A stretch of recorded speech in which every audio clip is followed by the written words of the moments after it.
Hey guys, welcome back to the channel McNallie Money, home of all things stock, investment, and personal finance related. Now for today's video, I'm going to provide a quick update on a trade that I recently made in my personal account. I've moved some money around in the cannabis space from a small Canadian penny stock to a larger MSO down south in the United States, and I'm going to walk you guys through my thinking and the exact reasons why I decided to make this move. Now before we get into it, please take a second, hit the like button, you guys. It's a huge help to myself and the channel. If you're not already subscribed, McNallie Money, feel free to do so. And let me know in the comment section below if you're currently holding shares of either one of these companies, what you think about this trade strategy, and how you think these two companies stack up moving into 2022. Now with that being said, let's get into today's video.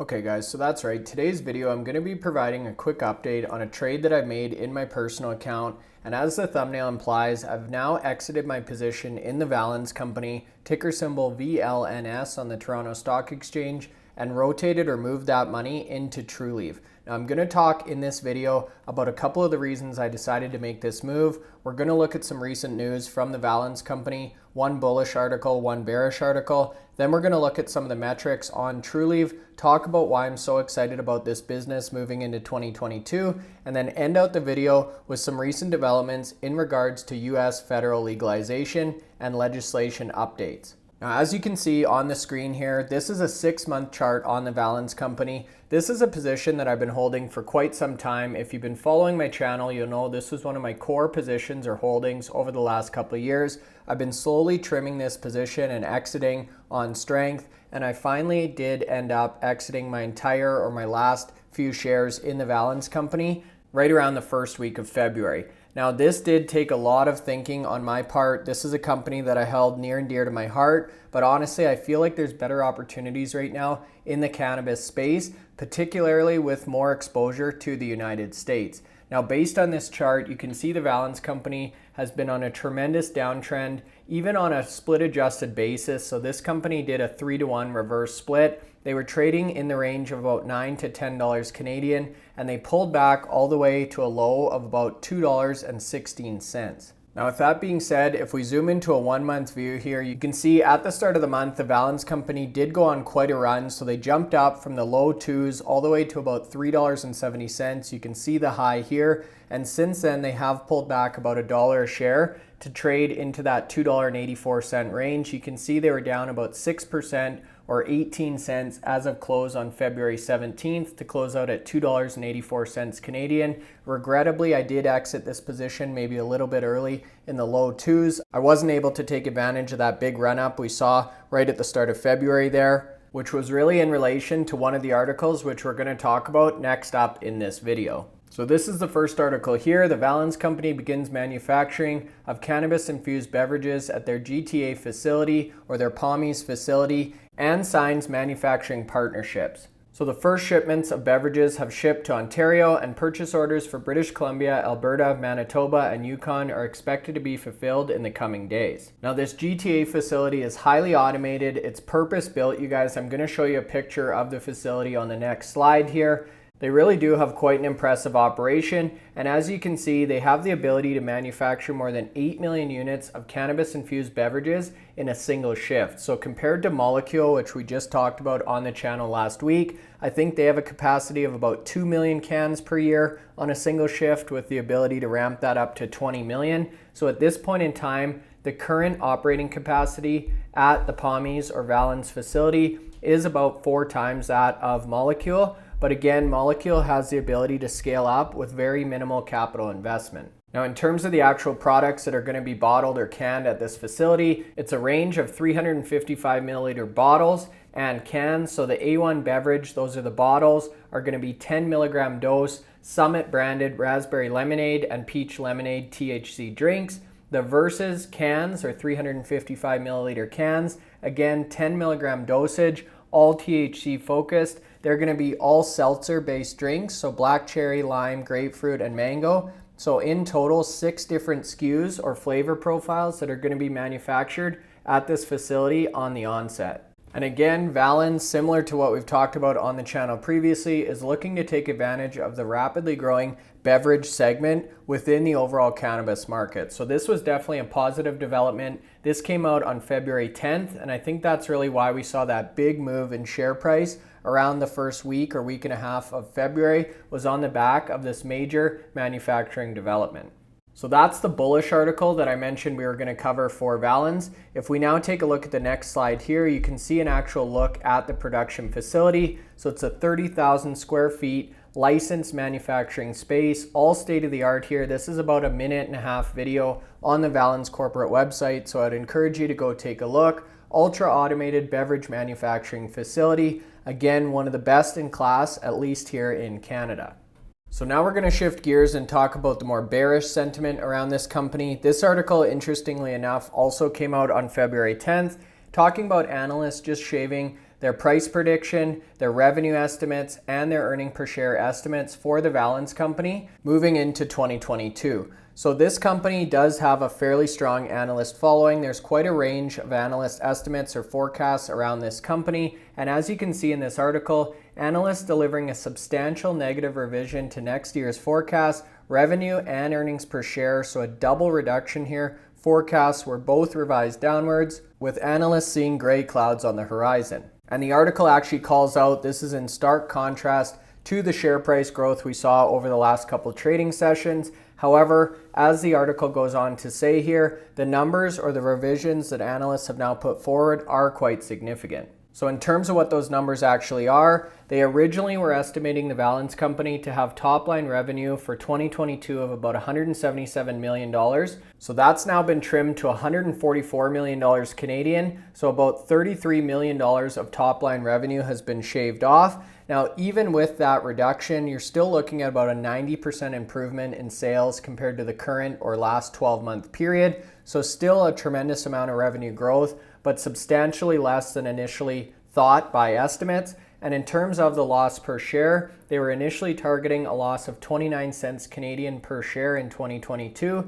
That's now widened to a loss of 43 cents per share based on these new revisions. So that was a major red flag to me. Not only is the company expected to lose money in 2022, I think they're expecting to be profitable in the back half of 2023, but analysts are now expecting that loss to be greater, to widen, with some headwinds on the horizon for Valens. And as you can imagine, with reduced revenue, with reduced earnings per share, obviously the consensus price target on Valens is also going to drop. So it's currently sitting at $8 Canadian, which is a 30% reduction prior to these downgrades.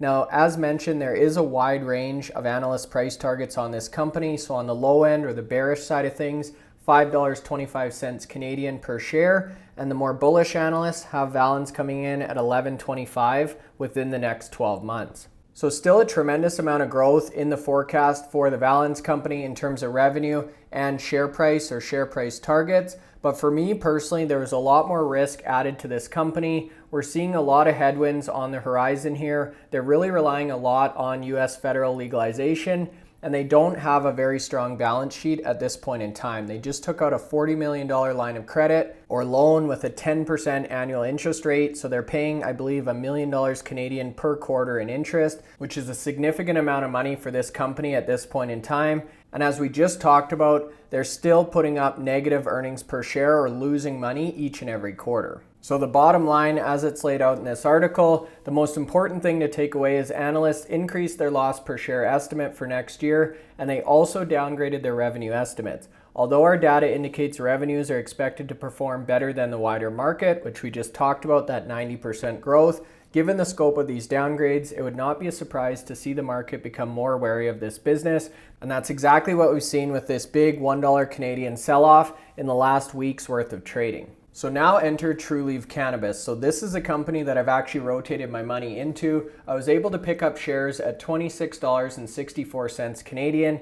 This company trades on the Canadian Securities Exchange under the ticker symbol TRUL. Very popular MSO or multi-state operator, one of the biggest companies in the cannabis space in North America right now. You can see a multi-billion-dollar market cap, so in the range of about $6 billion, which is exponentially higher than what you're getting with the Valens Company. So you've got that proven track record, stability, and you're still getting that revenue growth that you get with some of these smaller plays. And the other thing I really like about Trulieve is if you look back over the past year, you can see February 1st, this company was trading right around $60 Canadian. So you're now able to pick up shares for 50% of what you could a year ago, despite all the great developments this company has made over the past 4 quarters. And if we zoom into a 1-month view, you can see this company was trading in the low 20s back at the end of January. It ran up all the way to around $34 or $35 Canadian. It's now pulled back a couple dollars per share to close out on February 17th at $31.33 Canadian,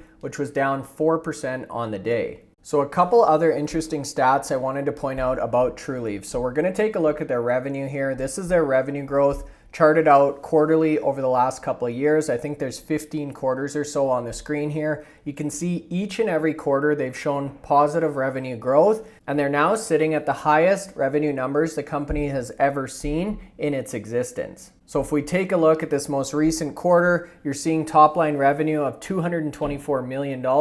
This is in US dollars here, you guys. So substantially bigger operation than what you're getting with Valens or really any of the operations based here in Canada. And again, 100% exposure to the United States. This company has already established they're operating despite some of the regulatory hurdles. Whereas the Valens Company, they did purchase Green Roads, which was their CBD exposure to the United States. But I feel they're heavily dependent on federal legalization, which at this point in time really is a toss-up. So for me, it makes a lot more sense to invest in a proven company like Trulieve that's got the size, that's got the scale, and that's got the track record in the US market already established. Now, with that being said, I did want to talk about the analyst price targets for Trulieve as well, since we talked about them in relation to the Valens Company. So very similar story here, wide range of estimates or analyst price targets, ranging on the bearish side from $42 Canadian, which would represent about a 27% upside. The average is $81 or 140% upside.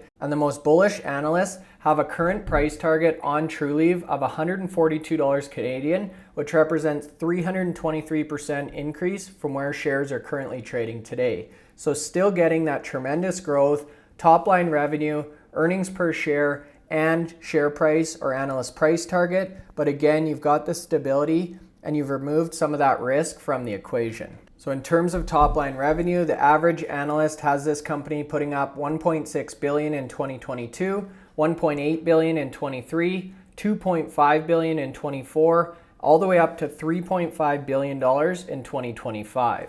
And correspondingly, in terms of earnings per share, average estimate comes in at $1 for 2022. That's where you're getting that PE ratio of about 30 to 35, which we saw on Yahoo Finance. For 2023 here, you guys, you're looking at average earnings per share of $1.29, and 2024, you're looking in the $1.50 range, with 2025 coming in at $1.82 Canadian. So still tremendous growth on all of these different metrics, exactly like we saw with the Valens Company. But for me, the big differentiator here, you guys, is US exposure, stability, and scale. And that's why I've really opted to rotate my money into one of these more established plays. Now, interestingly enough, as I was doing my research for this video, I came across this article here, again, February 10th.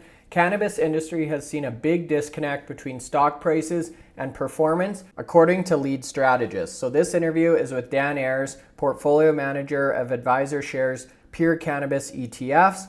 And he's really talking about how they've seen a big disconnect, particularly with companies based in the United States. So sits down with Yahoo Finance to talk about legal marijuana's industry's growth, legalization prospects by state, and limited market development in Canada as compared to the United States. So for those of you who've been following the cannabis industry, you'll know the rollout here in Canada was definitely rocky, to say the least, we had a lot of restrictions, a lot of inconsistencies across the various different provinces. We're now only starting to see cannabis 3.0 derivative products really hit the market in a big way. So things like edibles, topicals, drinks, whereas the United States, although cannabis is still illegal at a federal level, is starting to see a lot of these products really hit markets, a lot of innovation, a lot of growth within these organizations, despite that legislative landscape. And I think once we do see federal US legalization across the board, these companies that are already in these type of positions are just going to accelerate that much quicker. And it's going to be very difficult for companies like Valens,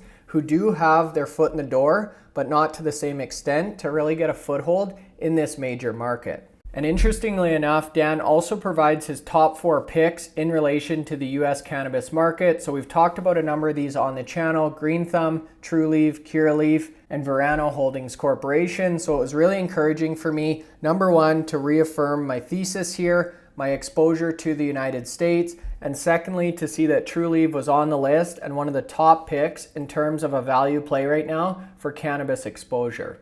So to end things out here, you guys, I wanted to bring up this article from Marijuana Moment, and it's really talking about some of the reform and legislative landscape we're seeing in the US right now. So House Marijuana Banking Bill sponsor is confident it will advance through the Senate despite obstacles. So this article is really talking about the SAFE Banking Act, which stands for Secure and Fair Enforcement. And what this really allows cannabis companies to do is obtain banking services and deal with banks as other industries or legal industries already do in the United States. So this is seen as a major stepping stone for the entire industry. They need access to banking. They need to be treated like other regulated industries or sectors. And what's really interesting here is the SAFE Banking Act actually has bipartisan support. So as you can see, every House Democrat and at least half the Republicans have supported safe banking, and I'm confident that the Senate will take it up. So unlike most things in the United States where there's deep division or deep lines between the various different political parties,